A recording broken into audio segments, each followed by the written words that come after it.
Shalom, chers frères et sœurs dans le Seigneur. Ce soir, je viens pour partager avec vous sur ce thème, l'appel et la mission.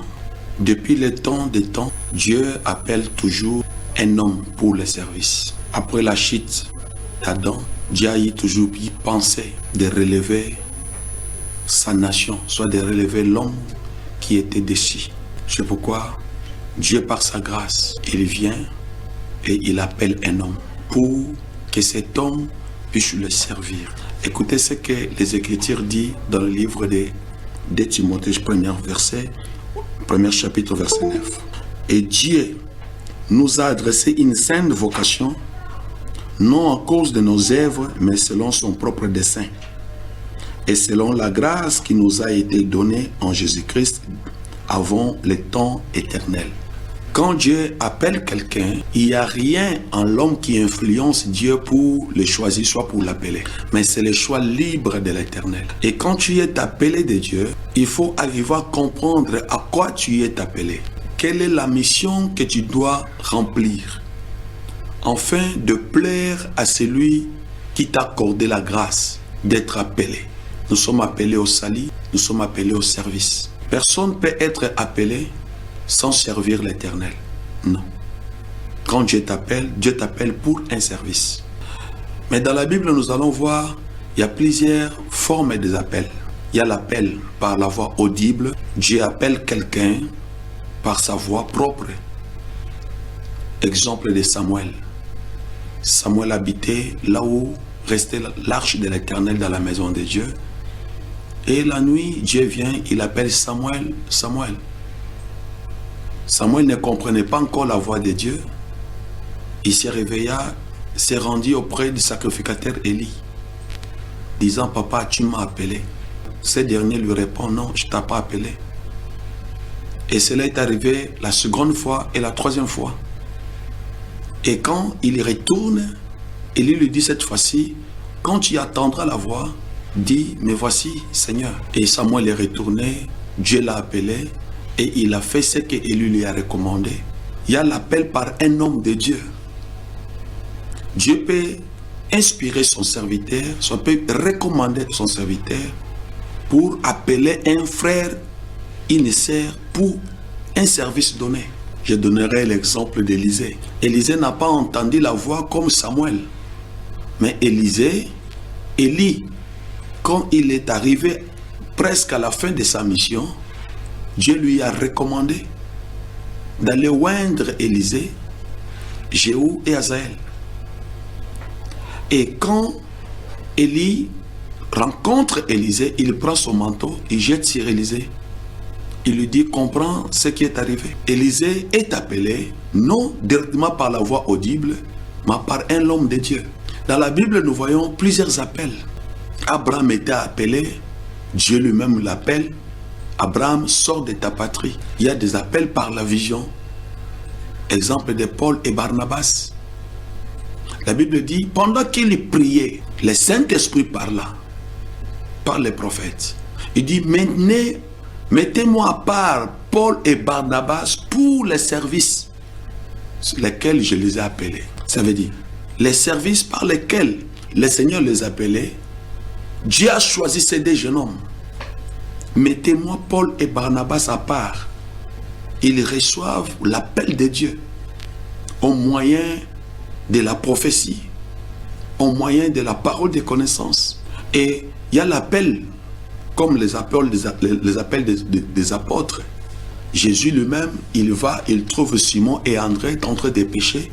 Et après avoir les demandé la barque et accompli sa mission, et il a fait un miracle que tous nous savons. Et il dit à Pierre, je te ferai un pêcheur d'hommes. Il arrive au lieu du service de Matthieu, qu'on appelle Lévi. Il le trouve, il dit, Lévi, suivez-moi. Donc il y a plusieurs formes des appels. Il y a un autre appel par la conviction personnelle, intérieure. Tu sens toi-même que Dieu m'appelle, Dieu m'interpelle à quelque chose. Soit Dieu m'oblige à faire quelque chose. Aussi longtemps que tu ne le fais pas, tu te sens mal à l'aise. À ce moment-là, tu te sens vraiment que non, je suis concerné. Dieu me demande à faire quelque chose. Et cet appel-là peut être confirmé par des frères, soit par un homme de Dieu. Voici, il y a plusieurs formes d'appel. Mais le grand problème maintenant, il y a beaucoup de ceux-là qui sont appelés, ils échouent dans leur mission. C'est pourquoi ici, nous allons voir des sortes, soit des catégories des appels. Je commencerai à partager appelés et appelés à la perdition, mais et remplir une mission positive. Il y a certaines personnes qui sont appelées, non pour le salut éternel, mais ils sont appelés que pour remplir une mission. Mais ils ne seront pas sauvés. Mais il y a ceux-là qui ont été appelés pour leur propre salut et pour une mission positive, bien que les uns, soit les uns, font naufrage au cours de la route.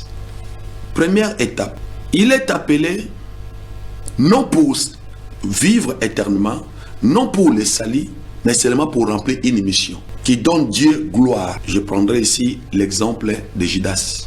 Judas, Dieu l'a appelé, puisque la Bible dit, ce jour-là, quand Jésus voulut choisir ses disciples, Jésus pria toute la nuit. Et le matin, il sortit, il commençait à faire le choix de ses disciples, soit de ses apôtres, de ceux-là qu'il devait envoyer. Et parmi les 12, il choisit aussi Judas. Mais tous nous savons, Judas, les Écritures nous montrent noir sur blanc, c'est un fils de la perdition. Il ne serait pas bon qu'il naisse, mais il était né. Ce n'est pas un homme qui donne à Jésus Judas comme un apôtre, mais c'est Jésus lui-même qui fait le choix de Judas. Il était appelé non pour vivre éternellement en Dieu, mais pour seulement accomplir une mission. C'est pourquoi vous allez voir, la mission qu'il a accomplie, c'était positive. Il a vendu le Seigneur Jésus-Christ. Par la vente de Jésus et par sa mort, l'humanité est sauvée. Par la vente de Jésus, les païens ont eu la possibilité d'avoir une portion de terre en Israël. C'est par la mission de Judas, nous qui étions loin, nous sommes approchés aujourd'hui de Dieu. Nous qui étions sans Dieu, privés des droits de citer en Jérusalem, en Israël. Mais aujourd'hui, par la grâce, par la mission de Judas, nous sommes aujourd'hui unis et sauvés. Puisqu'il faudrait que le Fils de l'homme soit vendu. Mais qui devait accomplir cette mission?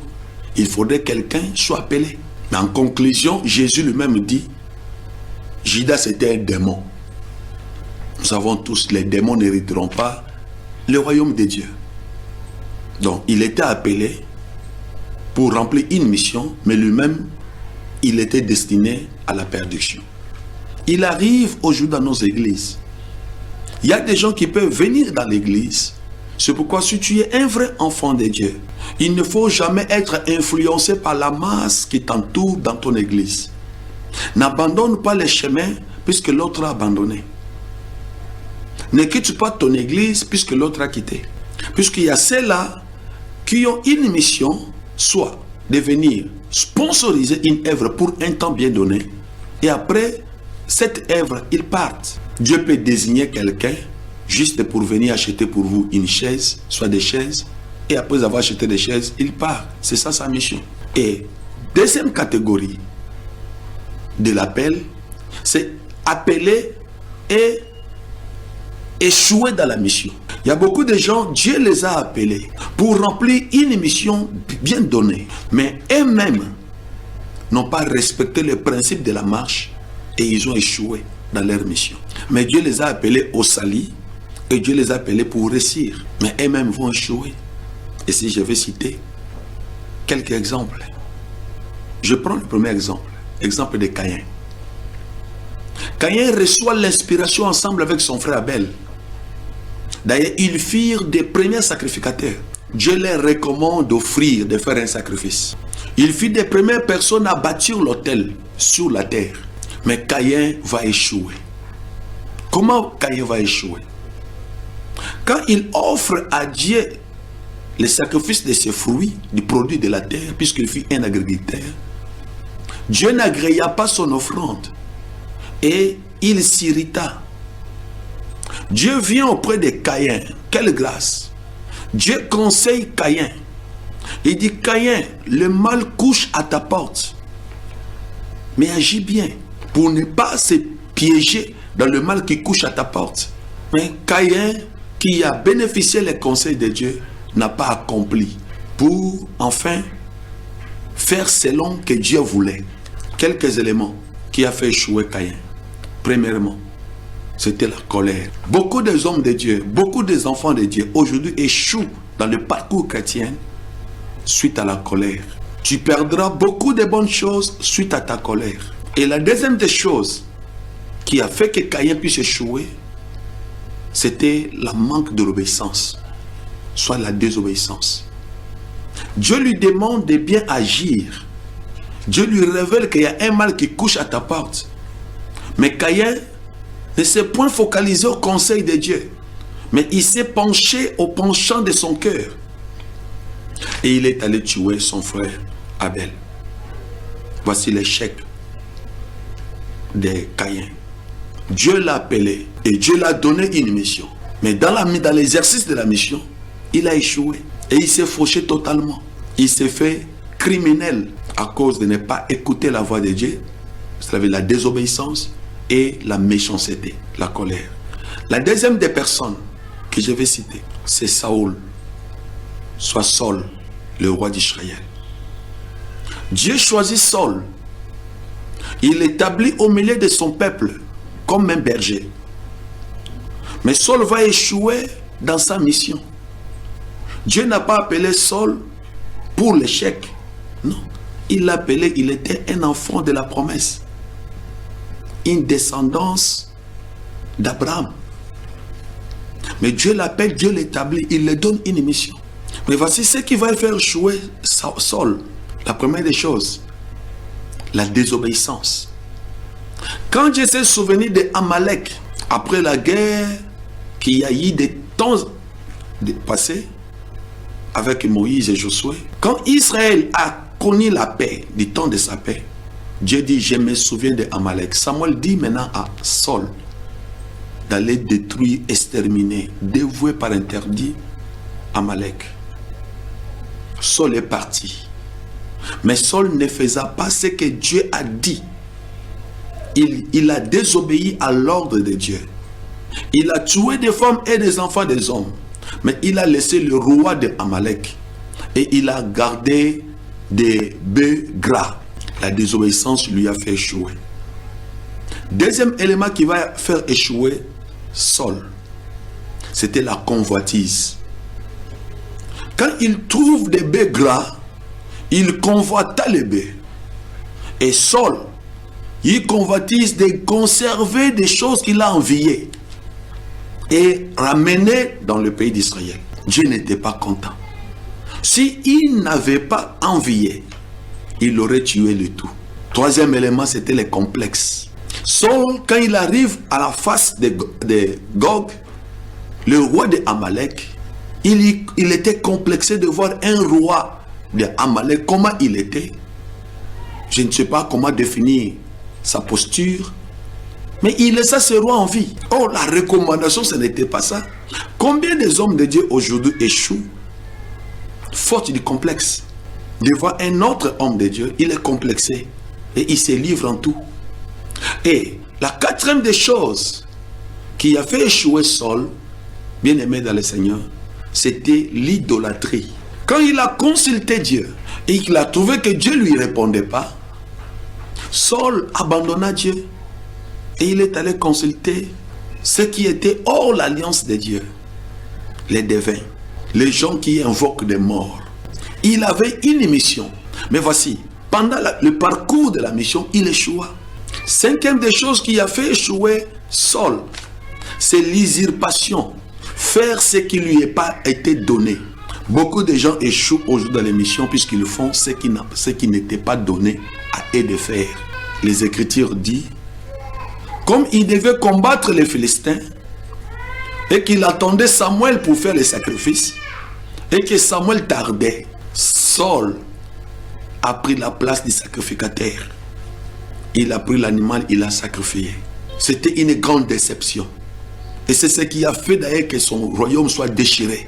Quand le prophète le réprimande, Et le prophète devait les quitter. Et il toucha le prophète par sa robe, et la robe du prophète déchira. Église, voici, bien-aimé dans le Seigneur. Dieu peut t'appeler, mais toi-même, tu peux faire échouer ta mission si tu n'es pas prudent. La pensée de Dieu, soyons prudents. Chers frères dans le Seigneur, soyons prudents et respectons notre mission et notre appel. Et de là, vous allez réussir. Merci, nous sommes à la fin. Je suis votre frère, pasteur Olivier Kaungu. Nos contacts passent au bas de l'écran.